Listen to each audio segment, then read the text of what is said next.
세 번째 주님 앞에 서는 질문을 드리겠습니다. 우리가 예수 믿고 주님 앞에 설 때 천국 지옥 나누는 그러한 걸 넘어서서 이제는 우리가 면류관을 받는 그러한 행복으로 이 땅에 사는 거 아니겠어요? 그러면 우리가 이 질문 앞에 우리가 어떻게 살아가느냐가 중요하겠죠. 저는 제가 예수 믿고 제가 참 열심히 성경을 봤습니다. 성경을 찢어서 먹어봤습니다. 저는 요한복음을 보면서 요한복음만큼은 하나님이 저에게 주신 말씀으로 받아들였죠. 왜냐하면 요한복음이 꼭 윤회설처럼 저에게 느껴졌거든요. 왜냐하면 태초에 하나님의 말씀이 있었는데 그 말씀이 하나님과 함께 있었는데 그 말씀이 하나님이다. 그리고 그 말씀이 육신이 되어서 이 땅에 오셨다. 아버지 품속에 독생하신 하나님이 나타났다. 여러분 어때요? 불교에서는 이걸 윤회라고 하거든요. 그래서 다른 성경은 제가 잘 모르겠더라고요. 그러나 이 요한복음이 너무 저에게 실제적으로 왔지요. 그래서 제가 법당 안에서 이렇게 성경을 쭉 보면서 요한복음을 찢어가지고 한 장씩 이렇게 먹었어요. 그리고 성경을 참 많이 봤어요. 그런데 어느 날 더 이상 성경 읽어가지고 또 읽을 필요가 있을까? 이런 물음을 갖게 됐어요. 왜냐하면 교만한 소리일 수도 있는데 알고 있는 것도 실천 못하는데 더 이상 성경 읽어서 뭐 할까? 이러한 물음이었죠. 저는 기독교는 종교가 아니라고 외치고 있습니다. 예수님이 기독교를 알고 부활하셨나요? 후대의 사람들이 기독교라는 조직을 만들었지요. 기독교는 생명입니다. 아멘. 예수 믿으면 살고 예수 믿지 않으면 죽는 거지. 기독교를 종교로 알고 있는 한 기독교는 답을 주는 게 아니에요. 예수는 누굽니까? 살아계신 하나님의 아들. 예수는 그리스도. 이렇게 답을 갖고 살면 인생은 답답한 거 아닐까요? 나하고 맞지 않으면 정죄하는 거예요. 기독교는 끊임없이 물음이 있는 종교의 요소, 종교의 울타리가 있을 뿐이지 저는 퀘스천, 질문이 있는 종교라면 종교다 이렇게 표현하고 있습니다. 내가 누구일까? 나는 왜 건강한 사람일까? 예수는 누굴까? 내 방법대로 하나님 믿는 게 아니라 예수가 믿었던 하나님을 믿는 그러한 하나님의 자녀로 살아가는 저와 여러분이 되기를 소망합니다. 내 생각대로 믿으면 그 하나님은 아직도 내 생각 속에 머물러 있습니다. 생각 너머에 계신 하나님을 만나시면 어떨까요? 생각 너머에, 우리 생각 너머에 계신 하나님. 제 아내가, 제 와이프가 전주에서 한 10년 정도 약국을 했습니다. 제가 제 와이프를 잘 꼬셔가지고 우리 돈 떨어질 때까지만 선교하고 오자. 약국 팔아서 우리 선교하러 가면 안 될까? 저는 그때 이제 농아복지협회에서 이렇게 일했었거든요. 제가 농아들에게 미쳐가지고 대한민국에서 아마 처음으로 대학교 안에 손짓사랑회라는 장애인 서클도 만들고 또 KBS에서 이렇게 수화 자막 나오는 거 있죠 요즘. 농아들도 들을 수 있는 권리가 있습니다. 꼭 수화 뉴스를 봐야 됩니다. 이런 막 데모도 하고 이게 장애인들에게 미쳤던 일이 있었어요.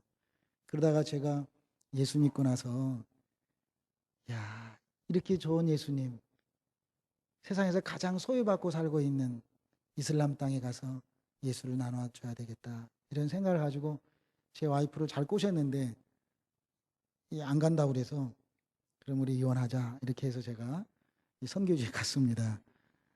그런데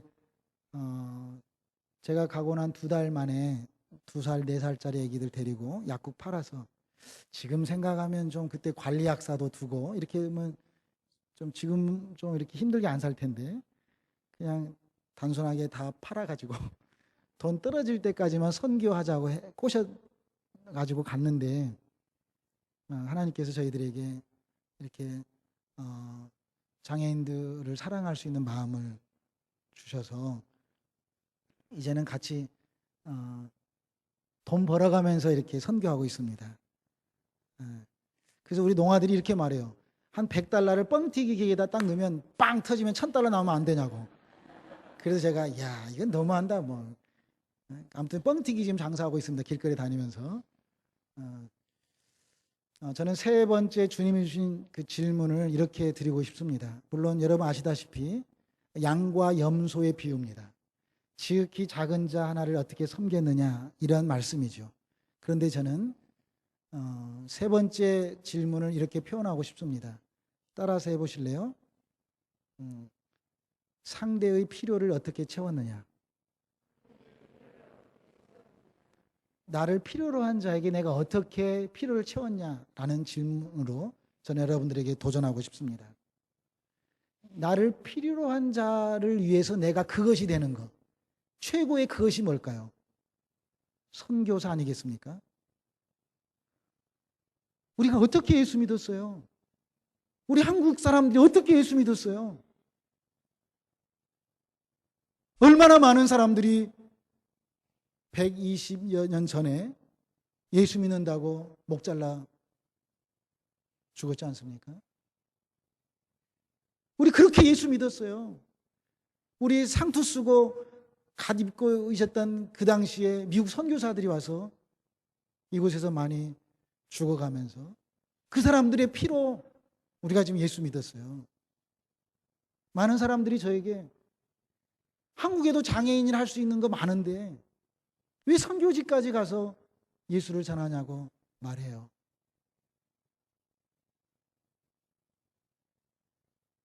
제가 얼마 전에 박승호 목사님께서 저에게 저녁 맛있는 거 사주겠다고 오라고 했어요. 그래서 제가 왔지요. 볼리비아 가시기 전이에요. 그래서 저녁 사주시겠다고 해서 제가 좀 죄송한데 점심도 안 먹고 왔거든요. 맛있는 거 많이 먹으려고. 그런데 목사님께서 저에게 이성 교사님, 나 미안한데 내가 저녁 먹으러 갈 힘이 없어. 나랑 그냥 여기서 배달해서 먹으면 안 될까? 그러면서 사무실에 나 죽 좀 시켜줘. 이렇게 말씀하시는 거예요.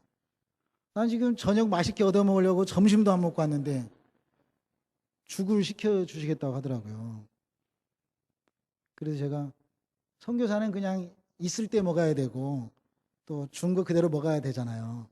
그래서 그냥 제가 감사하게 예 하고 먹었어요. 먹고 나서 제가 지금 현재 카자흐스탄 그 농아 축구팀 국가대표 감독이거든요. 그래서 제가 목사님을 이렇게 안마를 좀 해드렸어요. 안마 해드리니까 목사님께서 바로 주무시더라고요. 그래서 제가 신발을 벗겨드리고 그 이 의자에다가 발을 올려드렸는데 제가 깜짝 놀랐어요. 그 더운 여름에 양말을 두 개 신고 계시더라고요. 그리고 제가 부전공이 그 장의사 있었잖아요. 이렇게 시신들 닦고. 그런데 목사님의 그 다리를 제가 이렇게 만져봤는데 부어 있더라고요. 그런 시신은 물에 빠져 죽은 시신은 부어 있거든요. 근데 제가 정말 마음이 안쓰러웠습니다. 좀 표현이 이상할지 모르지만 좀 짠하더라고요. 그날 저녁이 수요 예배였었는데 꼭 이렇게까지 목사님이 하셔야 될까? 또 그 다음 주에 볼리비아 가시고 또 뭐 시애틀 가시고 꼭 이렇게까지 복음을 전하셔야 될까? 이런 의구심이 들 정도로 목사님의 몸을 제가 만지면서 마음이 아팠습니다. 주님 앞에 서는 날 세 번째 질문은 상대의 필요를 얼만큼 채워졌느냐입니다. 물론 지극히 작은 자 한 사람이 한 것이 곧 내게 한 거다라고 말씀하고 있지만 작은 자의 개념을 문자적으로 보면 성경에 나와 있는 것처럼 감옥에 갇힌 자, 장애인 이렇게도 볼 수 있습니다. 그렇지만 생명샘 교회 안에 지극히 작은 자는 누구일까요? 우리의 필요를 원하고 계시는, 어떤 면에서는 박승호 목사님, 담임 목사님이 우리의 필요를 작은 자로 이 시간 나타나지 않을까, 이런 생각을 감히 해봅니다. 저는 선교사로 이슬람 땅에서 장애인들과 함께 14년을 지나면서 장애인들의 필요를 채워주기 위해서 저도 같이 감옥에도 경찰서에도 잡혀가기도 했습니다. 왜냐하면 같이 싸워보기도 했고 참 많이 힘들었던 일이 많이 있었습니다. 어느 날에는 운전을 하고 가는데 지금 어디를 가고 있는지를 몰라가지고 한참 차에 멈춰서 있었을 때도 있었습니다. 한 번은 집에 왔는데 계속 아파트에서 제가 자동차 리모컨으로 아파트 문을 열고 있더라고요. 그래서 왜 제가 이렇게 제 자신을 보면서 그냥 맛이 간 거죠. 너무 힘들어가지고. 꼭 이렇게까지 해야 될까? 제 아내는 얼마 전에 한 3달 전 정도 된 것 같아요. 갑자기 선교지에서 마비가 와가지고 밤 12시, 1시가 됐는데 우리 아이들 깨워서 갑자기 막 마비가 오는데 그때 저는 없었습니다. 저는 축구 시합 때문에 이제 외지에 나갔었죠. 근데 갑자기 마비가 오니까 우리 아이들 하늘의 영광에를 막 깨워가지고 이러다가는 그냥 죽으면 좋은데 이렇게 마비로 그냥 끝나버릴 것 같은 그런 불안한 자신의 모습을 보면서 애들을 막 깨웠답니다. 불러가지고. 그래서 막 피를 빼라고 그랬는데 우리 아이들에게 물어보니까 100번 더 쑤셨답니다. 몸에서 피를 빼려고. 이게 선교사의 모습이지 않을까요? 그래도 또 필요를 채워주기 위해서 또 일어나 또 예수를 전해야만 하는. 그래서 저는 개인적으로 선교사 이걸 한문으로 쓰면서 베풀 선자, 가르칠 교자, 스승사자가 아니라 먼저 선자, 먼저 예수를 전하다가 죽을 사자, 죽는 자다, 이렇게 생각을 합니다. 저보다도 더 선교사의 사명을 갖고 사시는 분이 박승호 목사님인 것 같습니다. 저는 박 목사님을 만난 지 채 1년도 안 됐습니다. 카자흐스탄에 어느 날 오셔서 카자흐스탄에 있는 선교사들에게 출애굽기를 강의해 주셨습니다.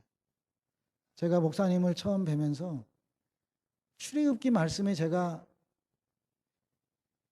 덮었던 성경을 다시 읽기 시작했습니다.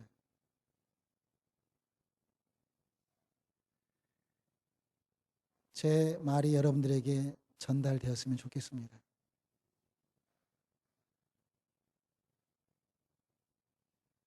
요즘 세상 사람들은 영성이라는 표현들을 참 많이 하고 있습니다.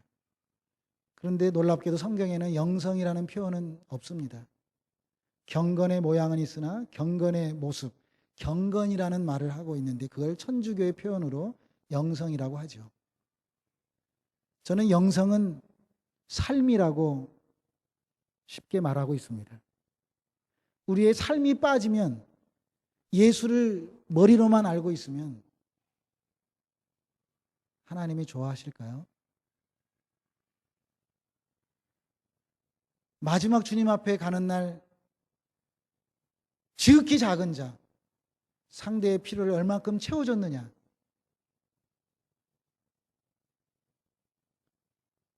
선교사의 외침입니다.